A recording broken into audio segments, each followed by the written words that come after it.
এই ব্যারেজ ঘাটের যারা সংগঠক, এবারে তাদের সংগঠন সত্যি মনে রাখার মতো অতীতের শিক্ষা থেকে তারা কিন্তু ইতিমধ্যে সমস্ত কাজ ছেড়ে ফেলেছে।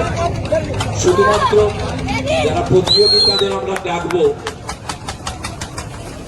তাদেরকে ডেকে সম্পর্কিত করার সঙ্গে সঙ্গে তারা চলে যাবে, আর কোনো কাজ বাকি নেই।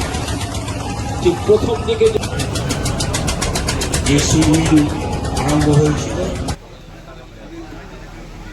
যারা ব্রিটিশ রাজের বিরুদ্ধে লড়াই করবার জন্য এই সুইমিং কম্পিটিশন চালু করেছিল। কারণ সুইমিংই হচ্ছে দৈহিক ও মানসিক শক্তি দেয়।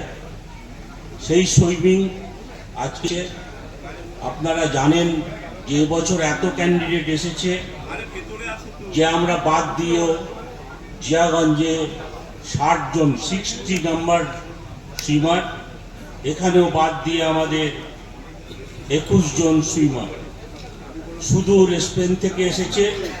আপনারা জানেন এর আগেও স্পেন এসে দুবার ফার্স্ট হয়েছে, হ্যাটট্রিক করতে পারেনি জোস লুইস লোরাসা। আমাদের এই বেঙ্গল ওটাকে ছিনিয়ে নেয় প্রত্যয় ভট্টাচার্য, 2 বছর উনি ফার্স্ট হচ্ছেন। এবছর একটা প্রতিযোগিতা যেটাকে ভাষায় ঠিক প্রকাশ করতে পারা যায় না। আমরাও নেশাগ্রস্ত হয়ে পড়েছি। 1985 সাল থেকে এই আমরাও যেন অংশগ্রহণ করতে পেরেছি। ছুটে আসে এই কারণের জন্যে, আর কোথাও বোধহয় এই জিনিস দেখা যায় না।